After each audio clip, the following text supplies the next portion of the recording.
it's based on a rudiment. So Flam accent, I believe it is.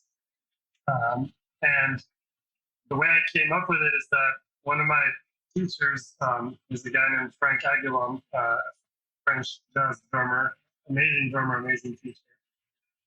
Had said to us, to me and my fellow students, that a good way to kind of integrate something that you're studying theoretically into your drumming is to just play it all over the kit for an amount of time. You know? Yeah.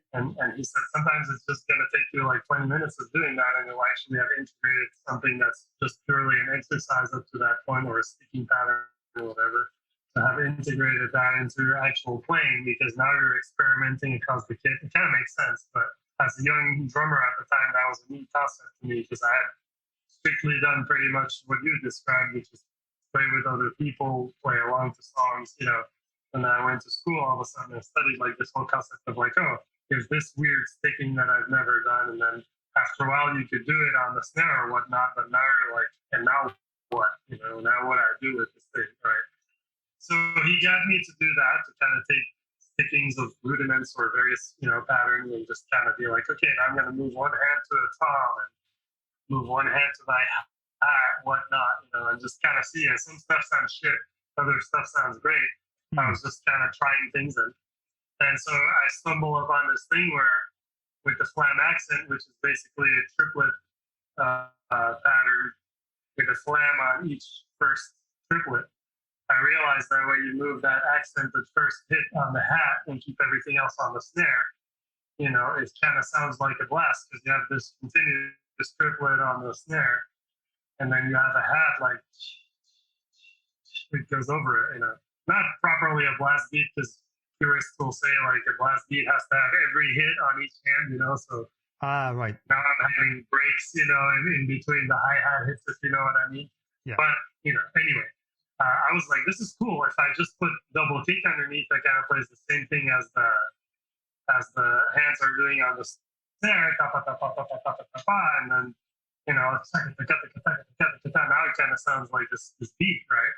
Yeah. So I was just like, oh, this is cool, and I didn't think anything of it, but I liked it and started practicing it that way. And then with my band Scarve, we had done a demo, and then we were gearing up to do this mini album at the time. This came out, and I think we recorded in early '96, or not later that same year, like a self-produced thing. Which my parents, by the way, I remember helped us record that and supported us financially to be able to do nice. it. And we didn't really have any money. That's how supportive they were. So amazing. Yeah, just amazing. And we had a song on there with kind of a triplet riff, and I was like, "Ooh, this is my chance to see if this thing will fit." So as we were working on the song, kind of writing it, that became part of it. A song called "Shelly's Dead," which I believe the lyric was. Our singer at the time wrote, was based on the Crow movie, but Shelly's Dead title. So anyway, that became a thing. You know, this is way back like '96, and again, this is way before, obviously, you know, YouTube and all those things. I didn't think anything of it, but over time, I started using it more. I used it like, you know, in later Scarf records. I used it with Soilwork. I used it like here and there when it fit, you know, Sidebreed, whatever recordings I were doing. Sometimes it became a tool, like with Sidebreed, a good example. They're a Swiss band. I recorded an album with them, which recently actually turned 14 years old. Came out in 2007 called Antares. And they had a song that they sent to me, like, you know, among the songs that I was to record for the album, and it had 280 BPM blast, like, programmed, you know, because they dropped the main guy in the band who wrote a lot of the music, like, was really good at programming drums. And I was like 280, like at the time, this is 2006, you know. I was like, there's no way, like I can't even barely play 230 at the time. It was probably really hard for me to keep up, you know. That was really fast at the time.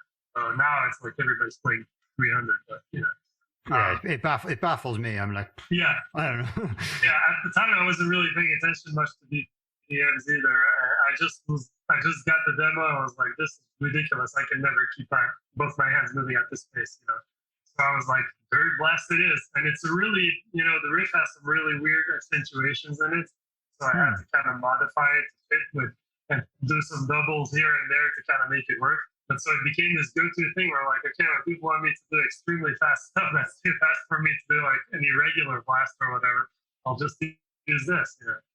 Nice. Anyway, long story short, so over time it became this thing where people started asking me about it. And my wife said, "You should make a video." I'm like, "Okay, cool, I can do that." And she's like, "You should call it Dirk Blast." And I'm like, "What now?" He's like, "Yeah, you should like put your stamp on it. I mean, it's something you genuinely came up with, you know, that you know, sure, other people have done similar stuff over the years, you know, which since I've heard people say like, oh, this guy did it something similar in jazz in the 60s. I'm like, yeah, just like everything, there are blast beats in jazz in the 60s too. So, Yeah. you know, just listen to the Max Roach versus Buddy Rich famous like drum duo album. There's blast beats there, you know. But anyway, so the point was, she was like, you should kind of, you know, make this a thing that's like your thing, you know. And I'm like, you think? I felt like I was kind of like, it was like too pretentious, and like, I'm not gonna like, you know, put it in the face of the world that I made this great drum invention or so. Anyway, of course she was right, as usual. I was wrong, you know. I went ahead with it. I said, fine, I'll call it the Dirk Blast.